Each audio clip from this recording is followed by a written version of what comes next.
Hi, this is Gerald Major, and we're back with Arthritis in Montreal this year for the 2019 Canadian Rheumatology Allied Health Professional Association annual scientific meeting. So I'm here today with Dr.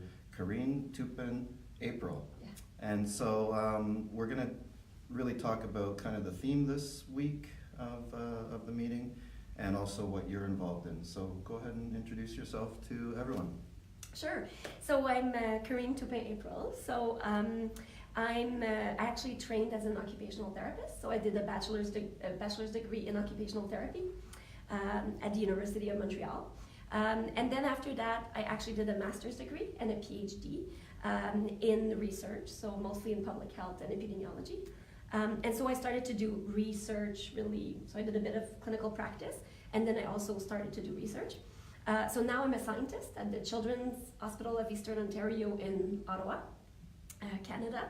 And so my main job is really to do research, and I also teach occupational therapy students and medical students also in the Francophone program at the University of Ottawa. So my main research is in pediatric rheumatology, so kids with arthritis, and also a bit in adult rheumatology. So I'm really interested in the field of shared decision making. So shared decision making is helping youth and adults with chronic conditions to help them to make the best decision possible. So for example, if there's a few different treatments they can use, so it's going to give them a lot of different options that are available to them. And it's going to help them to also understand what is important to them. So then they're going to be able to choose the treatments that are the most, the ones that they would prefer, and also the ones that have potentially the most evidence. So it's really giving a lot of information to patients, but information that is personalized to patients.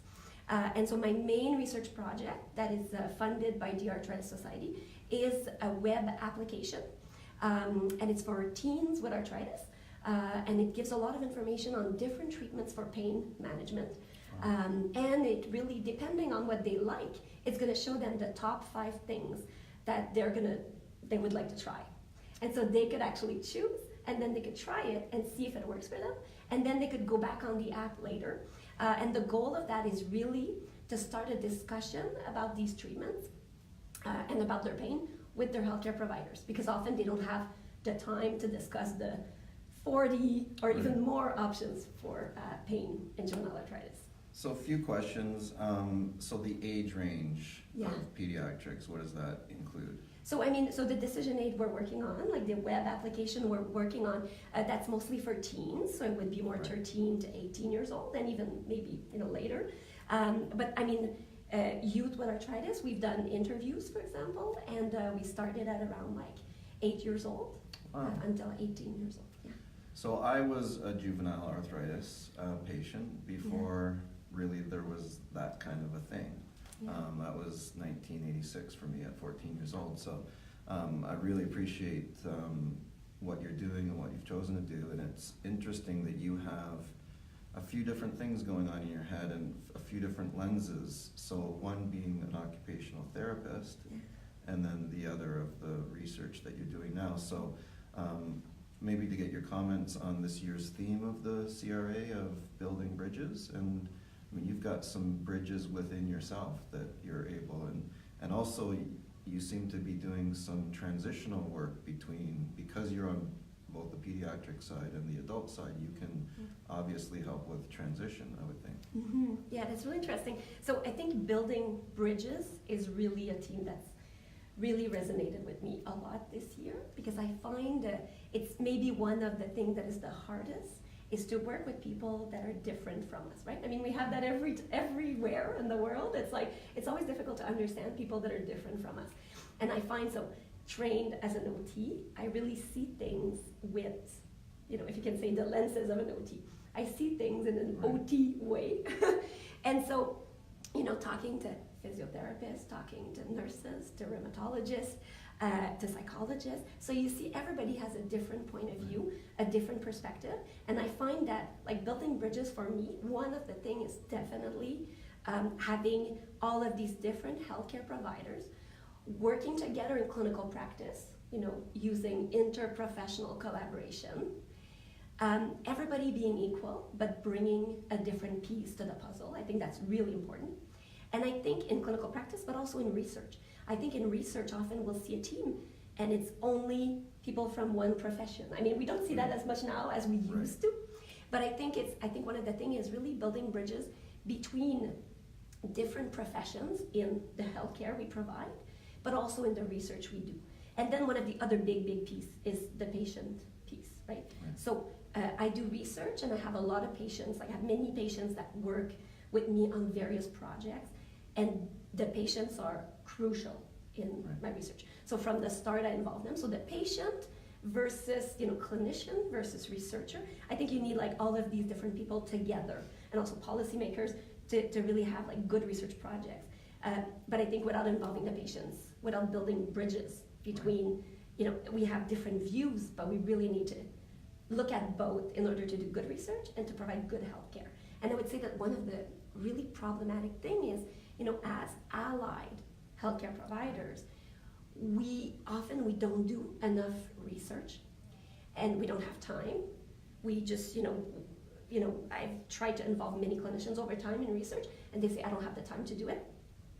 And I think for all these professions to become just better, to have more evidence-based treatments, they need to do research, and we need to show policymakers that these are important, right? Because we were talking this morning at the AHPA meeting that like the resources are often not there. So you say to patients, oh, you should go see a physio, you should see an OT, you should do this. All of this costs money, and often the resources are not there. But I think we have to really, and I think involving patients in that conversation is really important. Sorry, I'm talking a lot. No, this is trying to get this kind of information out to patients that don't attend these conferences, right? So this is exactly what it's all about. From a patient and from my lens, I mean, what I've seen in probably the last 3 years, I've been involved in this space, and I've seen change in that period of time. I think it's allowed me the opportunity to see it because I haven't been here that long, and I've seen the patient being included much more. I think 3 years ago I heard the term patient-centered care, and I turned to someone and said, that's not new, is it? And apparently it was new.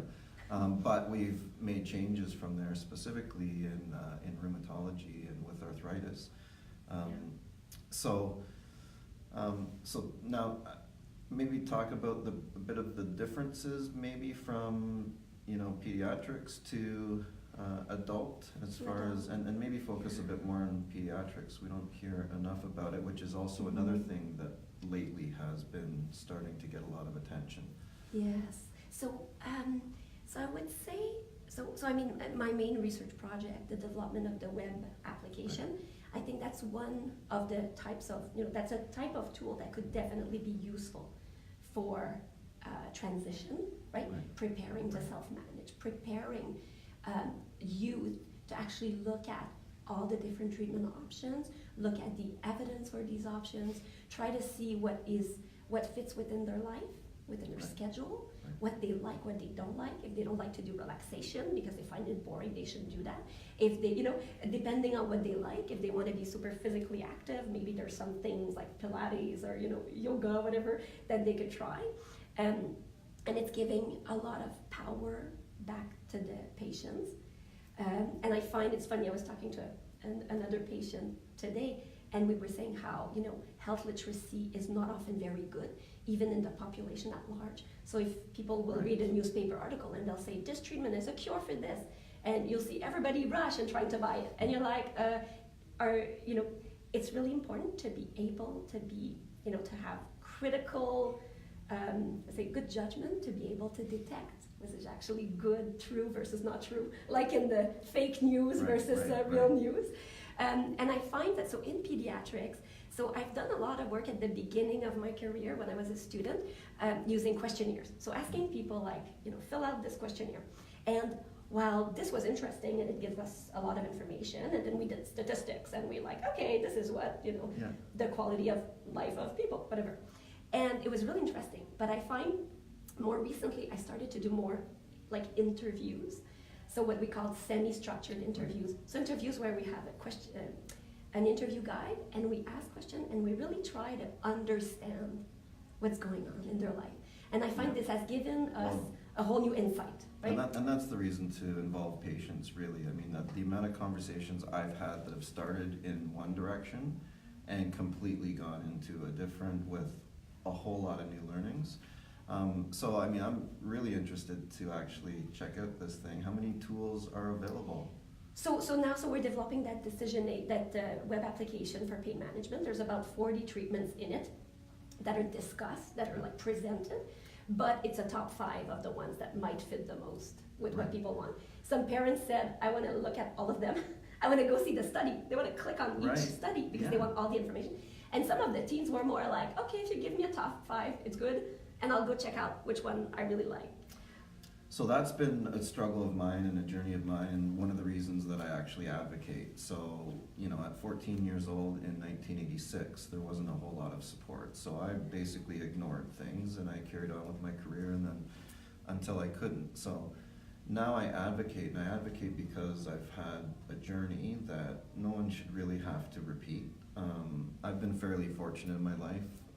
Financially and career-wise, where I have lots of options and lots of tools, and I believe that you need as many things in the toolbox as you can, because for me, I would say maybe out of 50 tools, maybe 5 or 6 will actually work for me, and it's a matter of finding those ones. But then when you start to look at all other patients, then you know the amount of tools that we really have to put in front of people is quite a lot. Yeah, and it's interesting because many healthcare providers will present some tools, they'll present some treatments that they know about or that they value personally, right? Right. So some people will talk about yoga if they tried yoga and they liked it. Some other healthcare providers might not mention yoga. If they're using something else, they might mention something else. Right. So we found that in some interviews that all the healthcare providers don't necessarily provide the same information on the same options. What if they give you 2 options? Right. Maybe it won't fit with you, and then you go on the internet and you find stuff, but you know, there might be all sorts of information. Yeah, I mean, with even with exercise, and we'll get into, remind me to talk about because it's a pain management tool geared at teens, I would think. Let's just go into this question now, but I mean, I've been up and down the opioid crisis. I've had 9 surgeries in the last 9 years, so although I started opioids late, they became part of my life, and I mean, I wouldn't want to have been taking them at 14 years old, so I'm glad it was probably in my late 20s, early 30s that I actually started. But I can't imagine, you know, having to go that route. Yeah, it's so it, you know, out of all the treatments you can try, there's so many other things that you can try. You know, there's so many different options that you can try. And some may not work, some may work a little bit. Right. Now, with the opioids crisis, it's for sure, we're like, I think, realizing that going the pharmacological route and going up the ladder of pharmacological options that have more and more side effects can happen fast. But there's also all the aspect of having a healthy lifestyle, which often is like put aside, right? It's like exercise, right? Physical activity. Yep. Often it's not, I mean, now we say how important it is, but there's still some people who will say, well, you know, you have all these medicines first, and then everything non-pharmacological is just like... Yeah, I mean, you know, you learn things through life, and I've learned quite a lot through my journey, and one would be, I wish I never got to the level of opioids that I did, because then I ended up coming down significantly. And then I realized through that, like, I mean, the pain's always there, so no matter how much you chase it pharmacologically, you really need to shift mentally and physically to be able to. So, and I know you do quite a bit of work with chronic disease. I saw that in a profile, and kind of this term around disease distress has been, I don't know that a lot of people are aware of it or talk about it or anything, but I came across it at one point in time, and then so it ends up being in these chronic illnesses that exercise ends up being the fix for fatigue, and good mental health ends up being the fix for poor mental health. So talk a little bit about motivation and self-motivation, because I would think it would be different in younger people versus older, but maybe I'm wrong. Yeah. So yeah, I'm not sure. I mean, so it's interesting because for youth with arthritis, I mean, so it's interesting. Some kids will have a lot of control over what they're doing in terms of treatments, but then you see other families where really the parents are the ones who really decide the treatments, and that will depend on many factors, right? And that'll depend on the age of the youth, right? When they're teenagers, they take more responsibility for their own health. So when they become adults, I find like in adults, like I find they can try just everything. They'll try so many treatments. Like we did studies also on complementary and alternative medicine. So among kids, many parents tried a lot of different things for their kids, and it's often because themselves, they had used it for themselves first, right? And so, but there's a lot of parents that said, for myself, I'll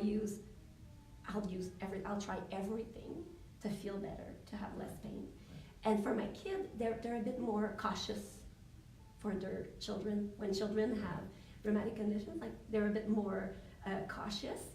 So I think that's one of the differences, that I saw.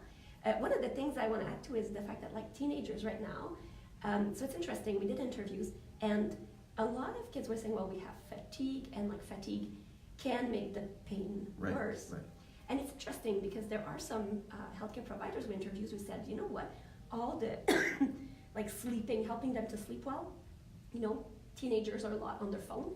Right. They bring their phone sometimes in their bedrooms, and they're actually on their phones a lot, and they actually don't sleep enough. Like it's been shown that many of the teenagers they don't sleep enough. And then when you have a chronic condition and you don't sleep, so it's interesting. We do all sorts of things. We go to the gym, but then we go to bed way later because we go to the gym and we want to do, our mindfulness, but then we don't sleep, right? So I think I think you need the whole package. But I think with teenagers, it's a hard time in their life. Like everything is harder when you're a teenager. Well, it sounds like this tool that you have is now going to help to have better conversations and better self-care. I mean, I think of, myself having this kind of support coming through at 14, that I probably would have been a pretty strong advocate by the time I had to transition into adults. So I thank you very much for everything that you do. Do we have any questions, Anita, from the audience?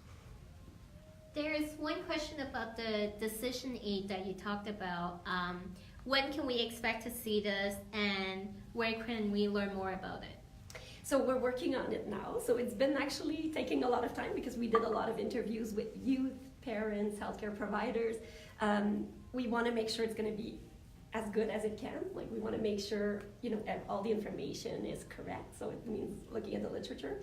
And also trying to make sure that healthcare providers and patients will find the information clear, and so it's been now a few years. So we're hoping that within like the next year we'll have the full app. So we've worked a bit with IBM and now Algonquin College and Pivot Design also in order to develop this web application. Yeah.